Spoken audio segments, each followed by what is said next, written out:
Hi all and happy Saturday. So we are back for week 25. Oh my goodness, this is so exciting. We're halfway there.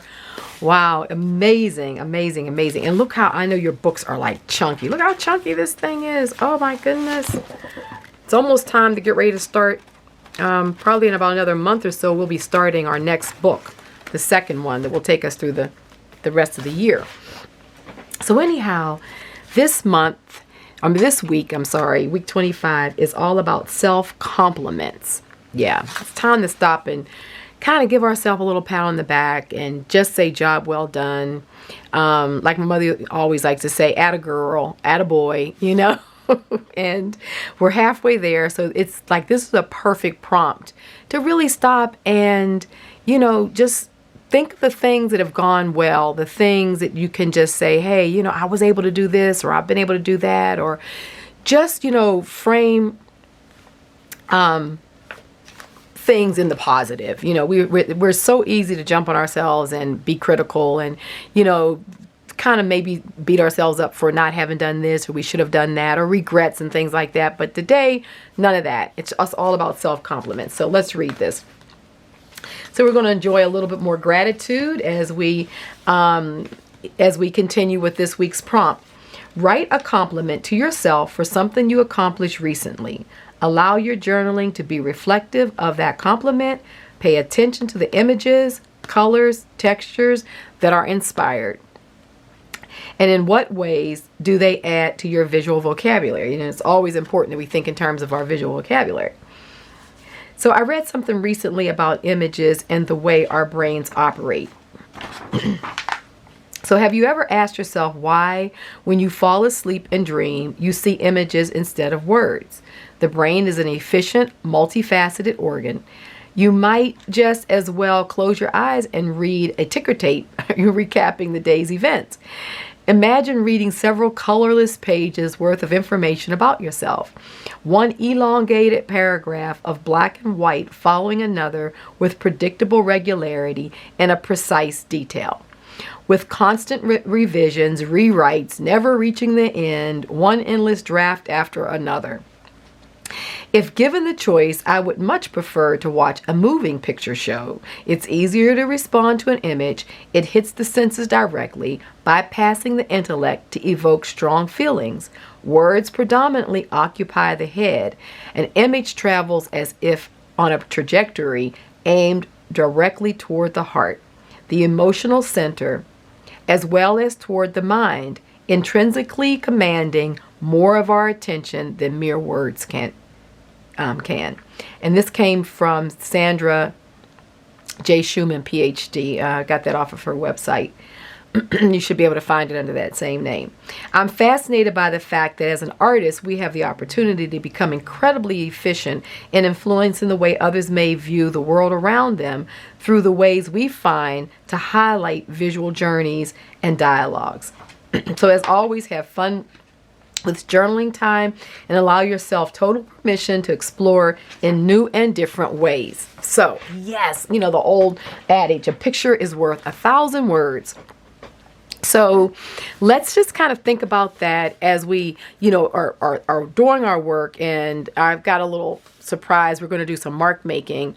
So when we get on the table, I'm going to show you a number of my mark making techniques, and these are just a few of them because I tell you I have so many of them, but I'm always asked about mark making. I think mark making can be a little elusive. You're like, what's the difference between it looking like marks that are artistic and we can do something with and maybe just scribble? And there are a number of things that play into that. So I thought we'd have fun making some papers that we can not only use in this week's journal prompt, but we'll be able to use, you know, them into the future, and also you can mix them up with papers we already have. So I just thought it'd be fun because we can do some intuitive collaging during the week, and you guys pretty much know how to do that, collaging in your journal. So I thought that would be a fun technique.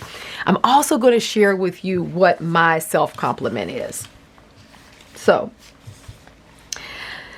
that though I feel as if I've been living in a sea of chaos for the past 12 months, I have remained calm and focused within. I believe this has been the case because of my deep love and passion for the arts and my incredible community of creators that I show up for weekly and share. So, you know, just stopping, and no matter what I'm feeling and all the chaos and everything and maybe doubt and everything, I had to stop and say, wow, you've been consistent for 12 months of just staying focused, staying in your art, showing up for your community weekly, and sharing and giving as much as I can give away. And that has helped me to stay focused. And it reminded me something that my grandmother used to always say when I was a little girl.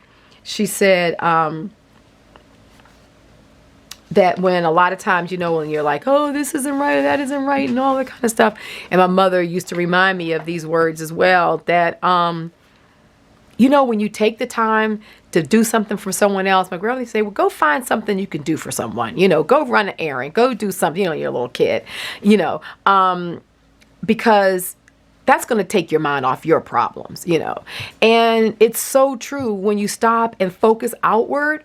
No matter how deep you are in, you know, just maybe an emotional whirlpool, when you stop and do something for someone else, you forget about your problems for that whole period of time. You know, it's amazing how things just go away. And sometimes in that time period of having just released, you know, there's go and released it and been doing something else, it's amazing. A lot of times you come back and things seem like they've started to work themselves out. Either new ideas have come up, somebody's called you, something has happened to shift those feelings a little bit. And so for me, having you guys as a community, being able to share with my patrons, share with my subscribers here and creators here on YouTube and what have you, it's really allowed me to take the focus off of maybe how I was feeling or what my, you know, concerns were and things like that. And so it just became such a gift and a blessing. So I wanted to share that that's my self-compliment. Just staying consistent every week, the last 12 months, showing up for several videos a month for my patrons. I mean, a week for my patrons, the weekly YouTube videos over here, my clients, my private clients that I work with. You know, that really has just kept me focused and going. And I can't thank you all enough for being a part of the community that I could have to focus on to get me through. So that's my self-compliment. I thought I would share that with you. And I just want to send that out because I love each and every one of you so much. And so I'm going to show you the pages here. Oh, and one other housekeeping thing. There's 2 online workshops that I have participated in this month. One is the Virtual Art Summit with Gelli Studios, and the link will be below. It started on the 15th through the 29th, but once you go and sign up, you'll be able to get all of the different offerings since the 15th with her. It's free. When you go to sign up, you'll see something that says a 0+. She's taken any kind of offering. If you feel like you want to offer something for being able to participate in it, those proceeds are going to be going to various charities and different things like that. But also, you know, if you don't have it or whatever, it's totally free. So you just hit 0 and then proceed. So the link for that will be below. And the second one that starts on the 19th through the 21st is with Amber's Women Unleashed retreat.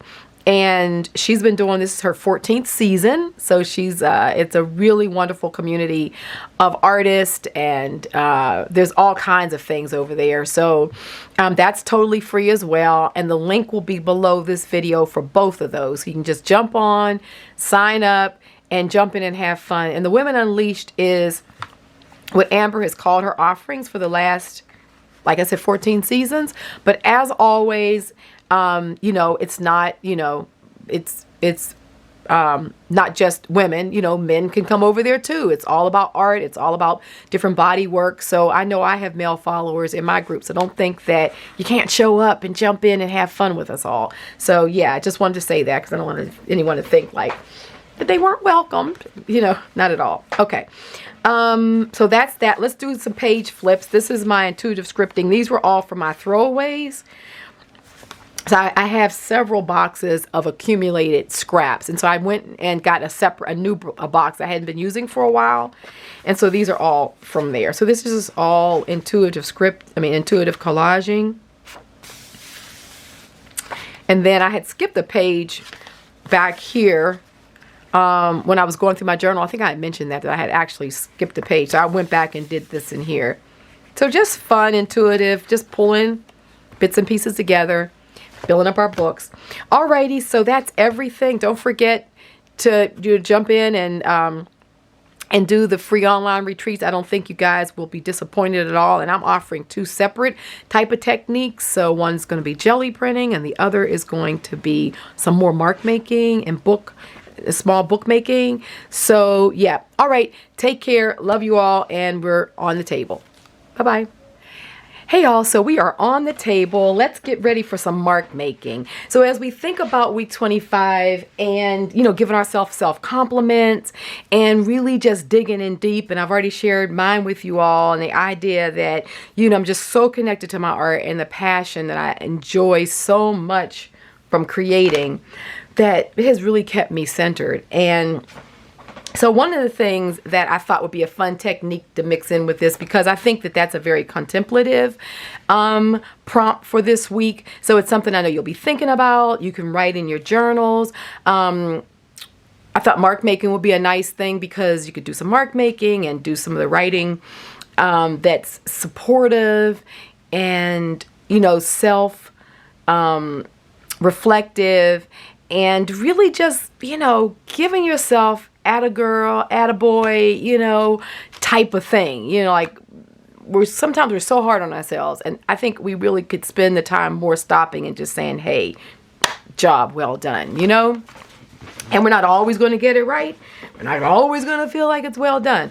But a lot of times we get it right, and a lot of times we feel like, wow, I nailed that. And I think it's important for us to stop and spend that time and really celebrate that. So while you are thinking about some self-compliments, and I'm sure you've already started writing some down and, really thinking about it, let's do mark making, because I get asked a lot about mark making. Actually, I'm going to put a couple of really mini workshops together.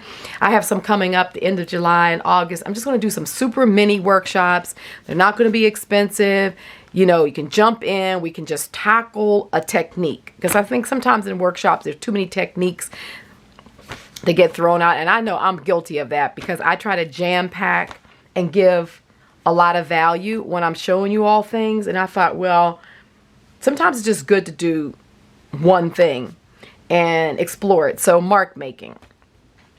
I thought in this video I'm going to show you how to make a very simple mark making thing, though there's a lot to just making mark making tools that I could share with you all. So we'll do a simple tool real quick. We're going to just work on some of the papers. I'll talk about the papers as we're doing them. I'll show you the kind of implements and stuff that I find to work with.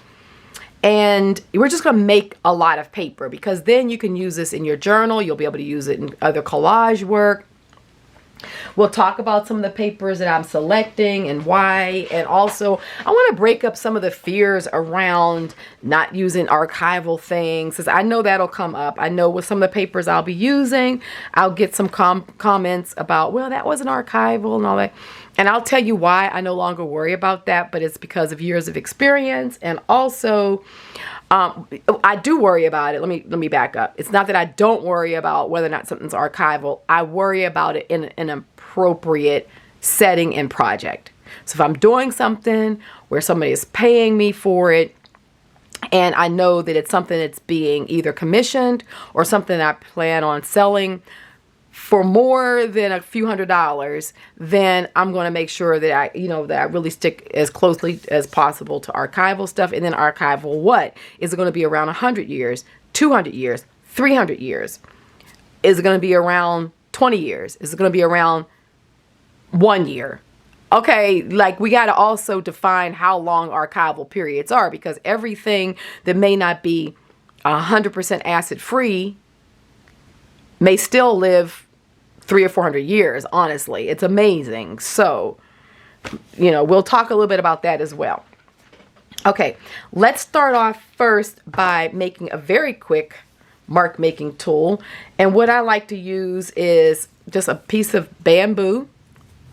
And really go to the dollar store, and in the garden section this time, there's so many like bamboo type of little screeny things and little things that push into the ground. Also the stakes for staking up plants. You can go to the garden center, like any of your garden centers. Oftentimes they have these bamboo sticks like in packs for $3.99, $2.99, depending on how long they are. I just break those up. Just bamboo rods are just like a neat thing, but you can find sticks in your garden. Those work beautifully. Anything, an old pencil, you know, whatever. And this is just some yarn. This is actually linen yarn, but you can get any kind of twine,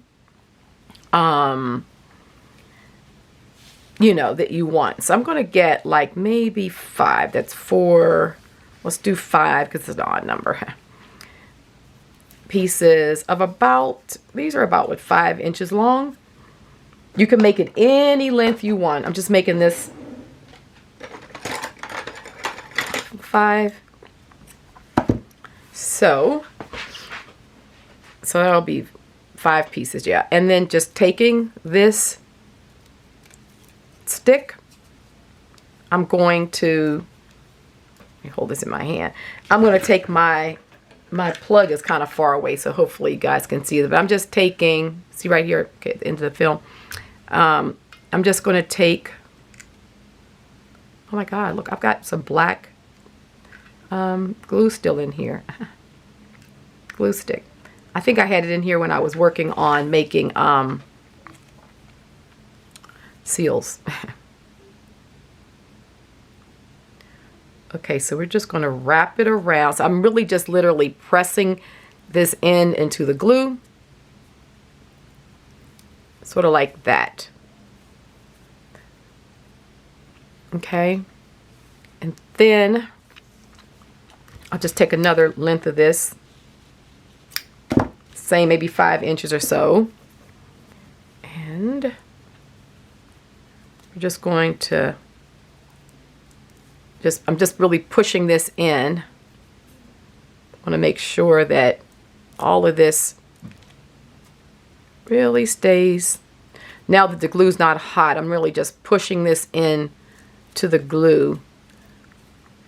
So basically those edges, I kept them uncut at the top. So you see a loop and a loop from those 2 pieces, and then it's just 1 extra piece. Because it's just easier to glue them as a unit than to try to glue individual ones on.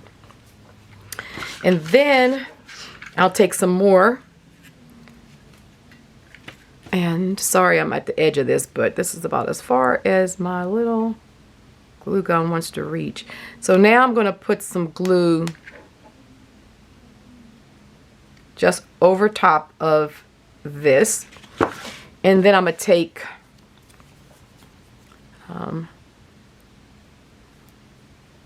the piece that I cut, and let's just really wrap it around. And it's just like tightening it over that glue. So then I'm going to put a little bit more. Alrighty. And then let's just wrap the rest of it. And that's just going to secure everything on there and give us a nice... Now this is linen. This is actually, let me just turn this off now. This is actually linen yarn. If you have anything like a linen or a cotton, it's good because it'll hold up over the long run. But you know, anything that you can find will work. Just go with what you have because these are so cheap and inexpensive to make. You know, you can make a lot of them. And just see what they do. So I'm going to show you how we're going to work with this. I'm just going to cut. I'm going to leave one of the ends looped, and I'm going to cut one. That way it's going to just make different marks. So that's a real simple little mark making tool done. And I make tons of these. It's like, they're so much fun. So I'm going to do a workshop around these because certain fibers do different things, and yep, just ideas. So we'll have this tool. This is also a baster. You've seen these before. They're like Betty Crocker. You can get them at the Dollar Tree. the dollar store, any kind of, it's very flexible. This makes a good mark making tool. If you have any palette knives, pull those out. Great mark making tools. This is actually a bamboo calligraphy kind of pencil-y thing. I love this to make marks with, but you can use any kind of stick or anything. You can make something, chisel it and make it pointy. Q-tips are great. These little caps to the tops of bottles are wonderful. Any kind of packing material. You've seen this before. It comes in things that we purchase. A lot of times Amazon stuff will have these. I rip these off and then they make these individual kind of spots on them, and they make nice mark making. So just showing you different things. Bottles, different interesting shapes on bottles, bottom. So get some of your bottles out, and of course just your standard round is good. So pull out bottles, see what kind of marks they make. And then this is another fun one, like old potato mashers. You can see I got this one at the Goodwill for 99¢. This is like an old one, so that's fun. These all were not a lot. Like this one was $2.49, and it's like a big one, I think, for like on the grill for like so maybe pressing meat. But I liked this extra, the size of that one, and then this is like a kind of another old-fashioned potato masher. So look in your those there. Look at your, go into Goodwill and just look at what you see. Go into the kitchen implement, you know, where you wouldn't get these to use. I mean, maybe you could if you really sterilize them in your dishwasher or something, but I get them as art supplies, so then I don't really think about really where they've been. It doesn't matter at that point. But they do make some good, so I left this on here so that you guys could see that it was really 99¢, versus me saying, oh, it's 99¢, and then you go to yours and it's like not. Sometimes there'll be a couple of dollars, you know, but I think it's still really inexpensive when you think about it as an art supply tool that you can get a lot of mileage out of. So, okay, so let's get started. I'll talk about the papers, because what's going to happen is once I get started, I kind of get into a flow. That's why I want to show you all the things before we get going. So those of you who worked with me before, or you did the Hearth Codes course and things like that, we use this paper to making scrolls, and this is like brown, what is this? This is painter's masking paper, and it comes on a roll. You get like a whole roll for like $4, $5, and I'll put links because you can definitely get this on Amazon. So I'll put links for it on Amazon, and they're all different sizes. You have this green color, which I like as well. Sometimes the rolls are really long. You can take and cut them when you tear them off, so it doesn't matter. But I just like this paper, and when this paper gets wet, it gets crinkly and it gets even more like old looking. So I love this for mark making. This is good old-fashioned newsprint, like that you use for wrapping your dishes and stuff when you're moving. And a lot of the packing material that, you know, things that come from Amazon and stuff has this all crumpled up in it. Flatten it out and use it, because not only is it neat for mark making, but it's so thin that it makes a really nice collage material. Now these things right here are not going to be archival, but will they be around for 100 years or more? Absolutely. And they take your paints and stuff beautifully, so I wouldn't worry about it. This right here is an example of something, sorry for all the noise. This is an example of something that is archival. This is onion skin paper. It's that vintage paper. It's made out of cotton. Oftentimes it's cotton and linen. Beautiful, beautiful paper.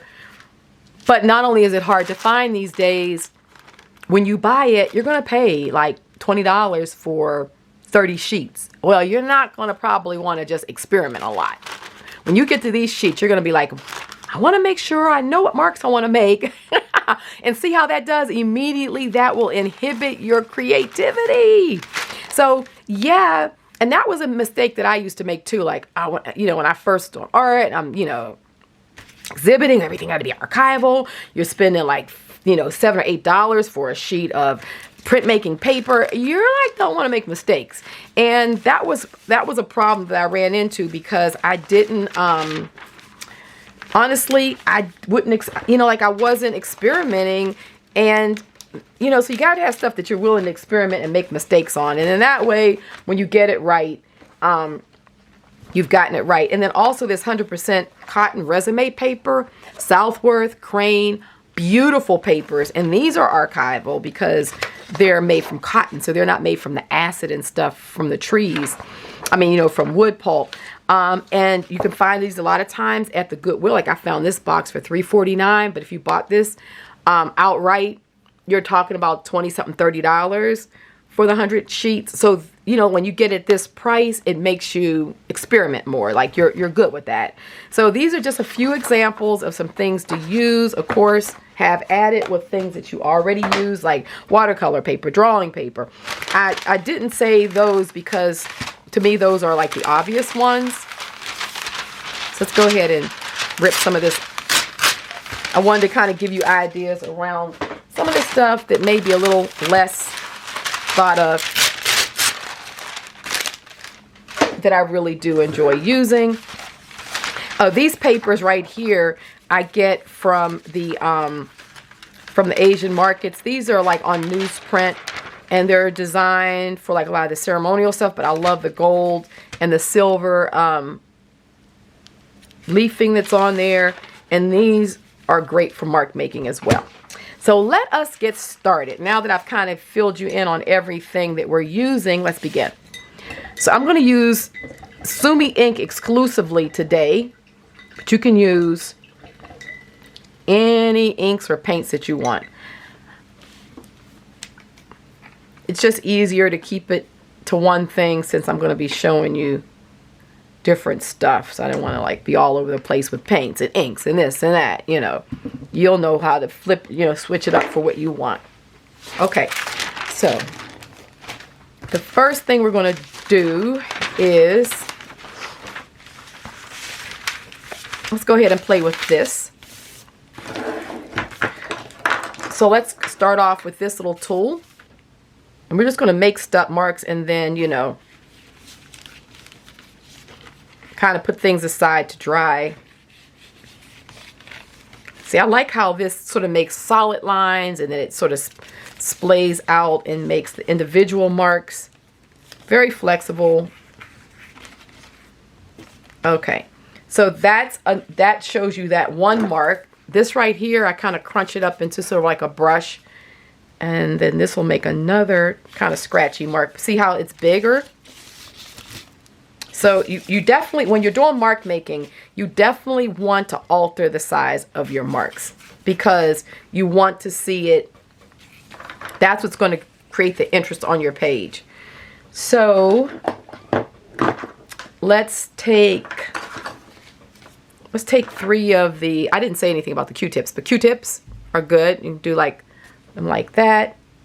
And then, you know, that makes a nice mark. We can do stuff like that, which is going to give you a good mark, and it's going to, you know, you can almost script with these. And then also on this page, let's come and get some bottle marks. Let me get this. Let's get this up here. And I'm going to put a little bit in there so I can have a flat surface for some of the bottle marks. So, and then so with this, we could definitely do, this makes a neat mark. And kind of do something here.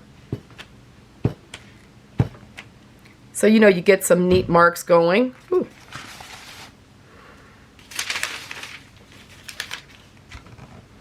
Like that. And of course, we'll do some circles in a minute, but so before I finish, I'll grab my brush and I like to then add some some of my scripting in, just to add to it.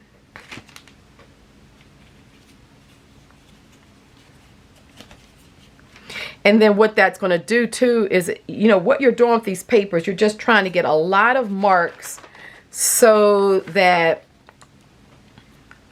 when you cut them up, you know, you use them as collage pieces or in book pages. You've got a lot of variation to work with, but you got this painted background, you know, so the goal is to just do a lot of marks. You're not really trying to, you know, you're really not trying to like decorate or design on a page or any of that. You really are just trying to, now this I'm going to crinkle up some. I like to crinkle it and it kind of gives it a nice place to begin. So that's showing you some marks with the bottles and things. So let's go to this little tool that we made. So we're going to dip this down in our ink and just let it all absorb. Let's get it on there. Okay, and then lifting it up. It's cool to let it drip, and then just kind of like really in a meditative kind of fashion, just let it kind of snake along the page. You can kind of, and see with it, this page being crinkled, we're picking up that sort of texture with our line and our mark.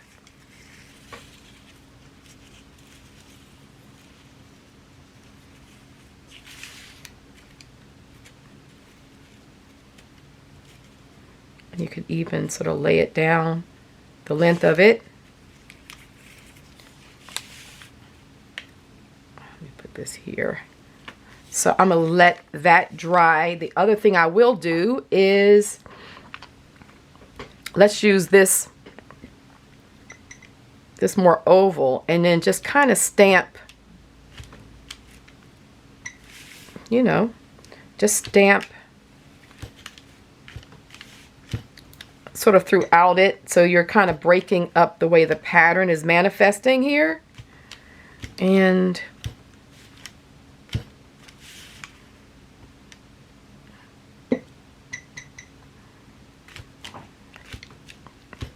okay, so that's good. And then we can go back to our three little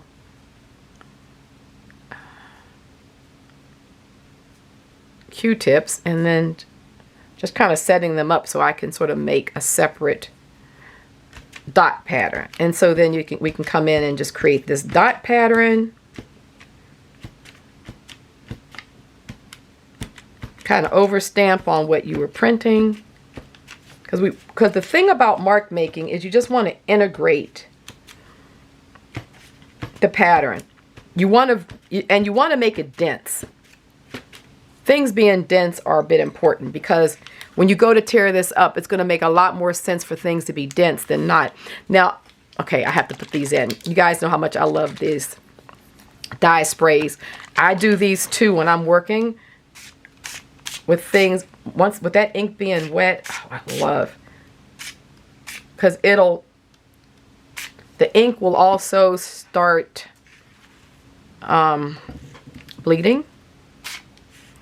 And so then sometimes what I do is I can even pick it up and let it start running. So we have a lot of ink on here. So you see how it's starting to run. And that just creates a different mark and a different line also. So shake it a little bit and get some of these going. See how that one right there at the end ran nicely. So don't be afraid to just kind of play around and, you know, make things happen. I'm gonna use a little bit of, I'll tell you what else is pretty while we're at it.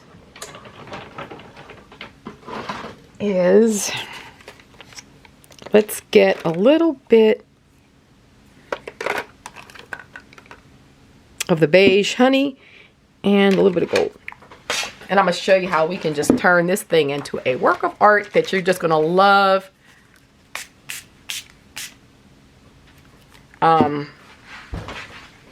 You're really going to love I can't even get my thoughts out, sorry.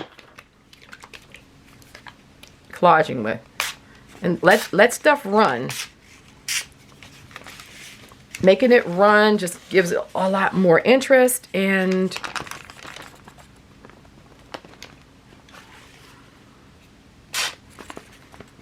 okay. And that'll just give you a lot of different variations on this page. When this dries,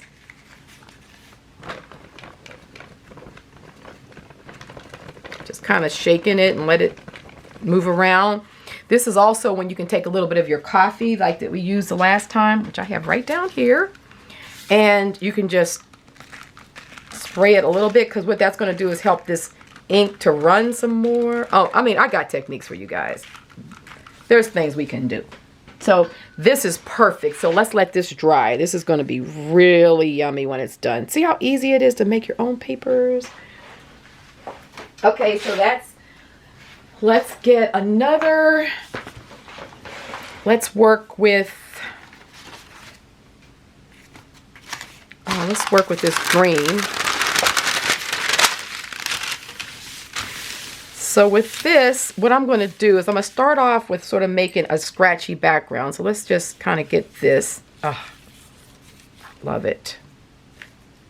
Because it's like these little teeny meandering marks, you know, along with big marks. Everything is going to build into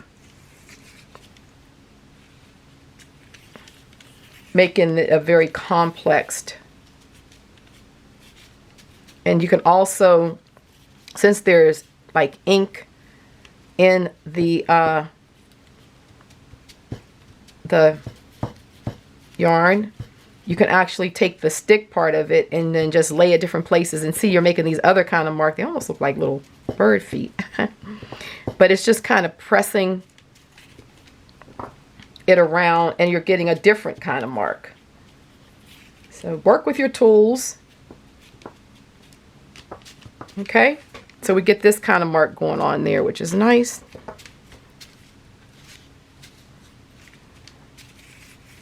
Okay, put that back down there. And then what we're going to do is we're going to grab, let's make some marks with this. So generally I would have a bigger tray here, but I don't in front of me. So what we're going to do is I'm going to use, I can use, move some things out the way. And let me grab this before it ends. Okay, I was coming up on that half an hour. I don't want to be working and you guys miss something. Okay, so I can use my disposable palette and can put a little bit of ink on there. Of course, you can use paints or anything like that. You know that. And then let's just take and just sometimes it might be hard to have a bowl, or you could use a plate or something like that. Sometimes I use my palette.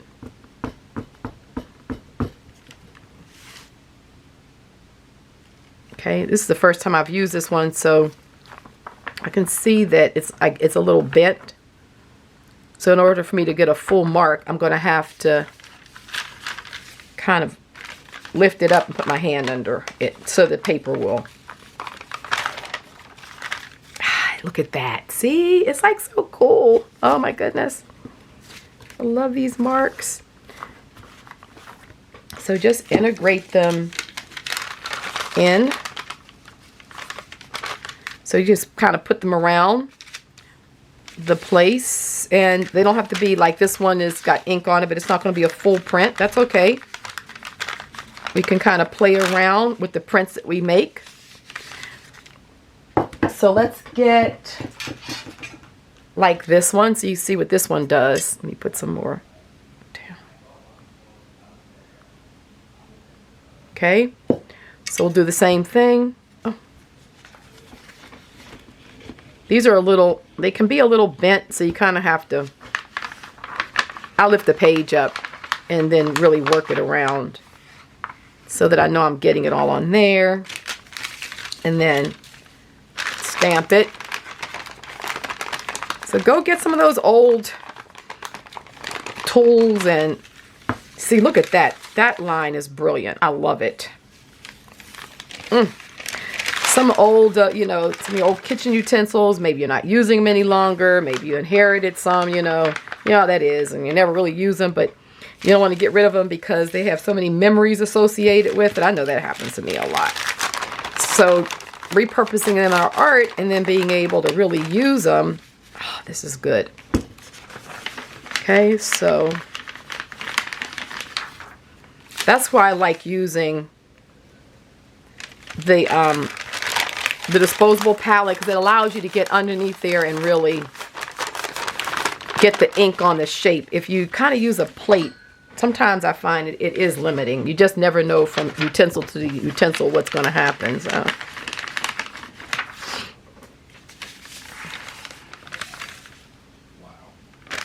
Okay, so we are getting some good stuff here. Love it. So that's good. And then what you want to do is you want to then come back with, let's use this tool here. So we want to get some, we want to make this more scratchy now. So you kind of want to now integrate some of these pieces. You don't want them to all look like a thing here, a thing here, a thing here. You know, we want to start integrating the marks just to make them more complex, a little more interesting, like this. So this one is a nice one to do it with. And then using my brush. A lot of you who've taken some of my scripting things have these brushes, so pull them out. And what I like to do is get sort of like a different sort of, you know, line element down. And see how that just starts integrating. And then it just makes everything, let me see, can you see? Everything just so lovely. Oh. And don't think that, you know, like when you think you've gotten too much, maybe just do a little bit more. Because when you go to tear this out, you know, like there's going to be like some space there. Okay, so that's a little breath. But when I tear this out, like, you know how it is when you do things big and then when you work them back down, you can see like the complexity of, and work on your edges, work off your edges, you know, so that you don't have too many places where there's nothing. It's nothing worse than having a section that you really like and then it sort of ends really weird and you're like, I want, you know. So just remember all of the sections. So I put this down. And the nice thing about, I work on this drawing paper, you guys know I use this a lot, but what's good is that then this becomes stuff that is also can be used. So now what we're going to do, let's use some of that. Let's use a little bit of this. We haven't used these yet. And sometimes what I like to do is put them side by side so that I can just work across them, you know. So, you know, we're just not, you know, that also helps to not just be on the edge of the page. And then we'll grab this.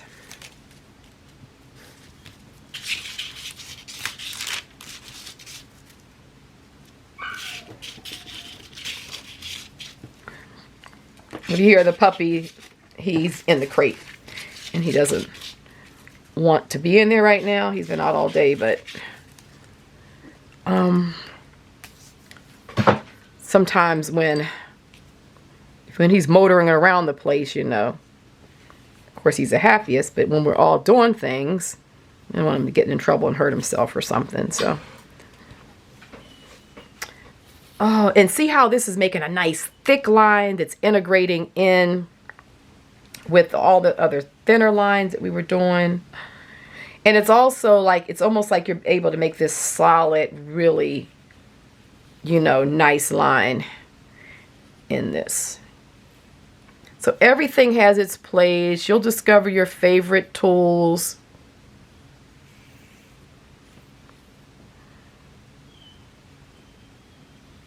Okay.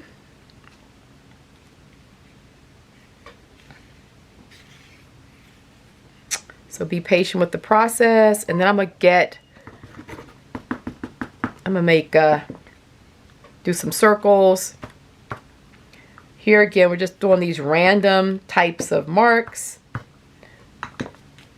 And just kind of, you know, I like to do things quick so you get part circles, you know, the whole thing. You don't necessarily want, you know, just kind of work randomly. I find random seems to, look, I had a whole lot there and it made almost a full, like, block, which I like that.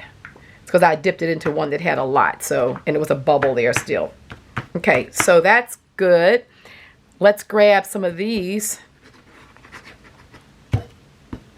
And these are just making nice, thin, oval things. So you really just want to have fun with it. Don't, you know, don't overthink it. If you start overthinking it, like my grandmother used to say, you study long, you study wrong.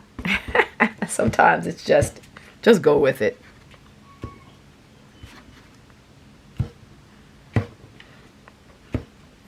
Okay.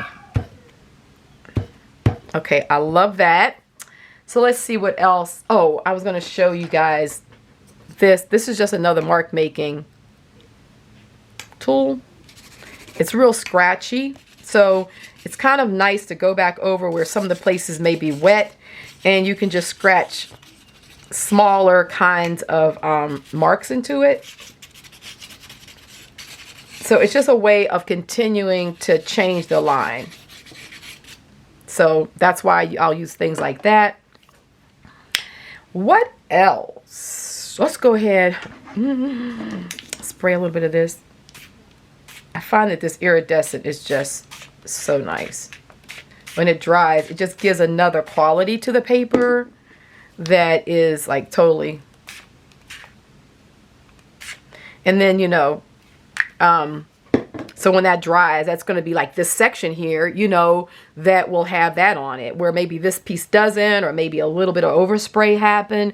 So, you know, you don't want everything to be exactly the same. Don't try to go for symmetry, or you don't want to go for trying to make everything even. You really just want to go for random. This is Tim Holtz, The Gathered Twigs. You guys know I like that. And it's just giving me a couple little overspray marks, which are cool. So that's good. And I think what that leaves me with is the last piece we'll do together is the it's over here, is using the see, and this is that onion skin, so that's going to be translucent. When this stuff glues down, oh my goodness, it is the absolute best. But like I said, just kind of when you get your papers, like if you do a lot of mark making on the inexpensive papers, what have you, that stuff, you know, that is readily available, and we don't really care if it's archival or not, you know. Then when you do get your good papers, when you are working on a project and you want to use the better stuff, you're not, you got your technique down. You know that you're going to go to that paper and you're going to do just what you want on it, and you're not even going to think about it, because it's like second nature, you know. And so that's why I always encourage, just, you know, have fun on the cheapo stuff. And sometimes the cheap paper, the lines that it makes, like for instance, I love just using cheapo line paper that you get, like, you know, like ruled paper for notebooks, like a 3 whole notebook. Like the one stuff you get at the dollar store, it's the best, because when you go to coffee stain it or just even get it wet, those blue lines fade. Where the better paper, the blue lines don't fade. So I'm like, I prefer the cheapo paper. And it has its places, you know, and you can put a little bit here and there in your collaging. And like I said, the rule of thumb is that most people, when they spend a couple $100s on art, they're not expecting it's going to be around. Honestly, they are not expecting it's going to be around for 100 years. Honestly, they just, most people know. I mean, you can't even go into the better stores any longer, like, you know, Neiman's and Nordstrom's and all them, and get clothes that'll even last a season. You wash a couple times, sometimes they start, you know, sometimes they fall off, I mean, like the zipper breaks, or, I mean, you know, and we've spent good money on it. It doesn't even last any time. So don't put that pressure on yourself around your art. If you have friends and family, or, you know, you're selling at craft fairs and stuff like that, just consider the amount of money, I mean, what you're getting for it. People are not going to really trip about that. Now, yes, if you're doing a commission, somebody's spending a lot of money for it, and they've said, and you can even ask them, how concerned are you about how long this artwork is going to be around? I've asked my clients that when they like my more experimental stuff and things that are a little bit more on the fringes, and they're like, I don't really care, you know, like, I want it in my, you know, house as long as I have it for, you know, that I can enjoy it, or, you know, something I can pass down. Some people say, oh, I'd like to pass this down, like something, my books that have like photos and family heirlooms. Now they want that to be passed down. Like, I really would like to pass this to my children pass it on. Then I'm going to use high quality papers, high quality glue. Everything is going to be so archival. That book is going to be around for hundreds of years to come. So also you want to ask, you know, you want to ask your clients what do they, you know, what are they expecting? Don't just assume that that's what they want. They may not really care. So this one is nice. Now, I want to see, that's just a lot of just really cool mark making, but I would like to, one of the things that I like to do too is, let's just, what can I use to do this? I just kind of want to, I want to sort of drip and make, oh, this is all, that's all done. Is there some more in here? I kind of want to just, these are dried up. Okay. Show you something else to do. So I'm just going to drop a few drops of ink on this one side since the paper is already folded. Just trying to splatter a few ink drops like that. Okay, and then put it down and smush it. And that's going to kind of give us a little bit more of an ink blot effect. Okay. Yeah, see, so now we've got some bigger splatters just by doing it like that. And then these papers are going to be ready for me to collage on during the week. So I'll collage on them. I'll let them dry. When they dry, we'll come back and look at them at the end of the video. I'll come back on and we'll, but you see how random these are, just really lovely. And then I was even thinking there's this, oh yeah, there's still ink in there. You can actually take it and press it between the pages. Oh, look at that mark. I like that. Let's put this here. And it's a good way of getting the ink out of your tool so that, you know, you're using all of your product. And, yep. So, yeah, I'll come back when this is all dry. We'll take a look at everything and then, you know, just do some intuitive collaging while you contemplate. That's a nice mark. It's like, it really looks like a rope. Wow, that's a nice rope mark there. Let's put this right here. While you contemplate self compliments, you know, like just really thinking about something that you really feel good about. And, you know, like with this type of mark making, there's going to be space for you to,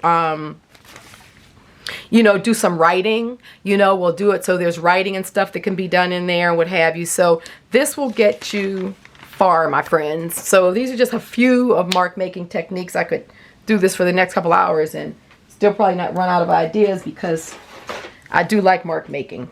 All right, I'll be back in a minute. Alrighty, so here we are back with all the papers dry. So I'll just kind of hold them a little closer so you guys can see. This is why I like that the Seth Apter in this antique white. I mean, it just adds a little bit of another layer to the papers without being too much. But it really does change the light quality on the paper. So this is onion skin. This is our 100% cotton paper. You can see that just took beautifully. A bit of that gold. So you see, just get bits and pieces of stuff around. And then this is the green in this painter's paper. We're blocking off sections, you know, of the wall, the floorboard, things like that. So this is nice. So you can see how if you just have bits and pieces of this, you know, just sections, you know, how the pattern starts looking, becomes something completely different. So that's the green. This is the brown with all the other coloring on it. So see, it just, with those spray dyes, it just, I think it just blends in beautifully with this brown paper. So that's a wonderful piece to be able to use. And then we have this, which is this paper. So, you know, you can figure you just take bits and pieces of it. Like you could take a piece like this and it just be, with that mark right there, it just really looks so much different. So bits and pieces. And then the last one we did was this on the newsprint, and it just is really nice. So once again, you know, with these 3 dots scattered around the place, yeah, you'll pick up bits of them. So I will definitely, this video is gone, you know, I know we've been at it about an hour, if not more. So you guys are familiar with intuitive collaging. So I just invite you to do some intuitive collage this week with these papers, with your mark making papers, and also, you know, keeping a space to write your self compliment. And you can have more than one. You can have one for every day of the week. You can have one for every hour of the day. But have at it. Enjoy yourselves. Think of all the wonderful things that you've done over the course of the year and how much that's meant to people in your life who love you and who are supporting what you're doing. So love you guys. Take care, and I will see you. If you're new to the channel, please subscribe. We hang out every Saturday and do book related, mixed media, and jelly printing projects. And for those of you who hang out with me, please thumbs up the video. It always helps to push it out so that YouTube will show more people and our community will grow. Thanks again for everything. Love you all. Take care. Bye-bye.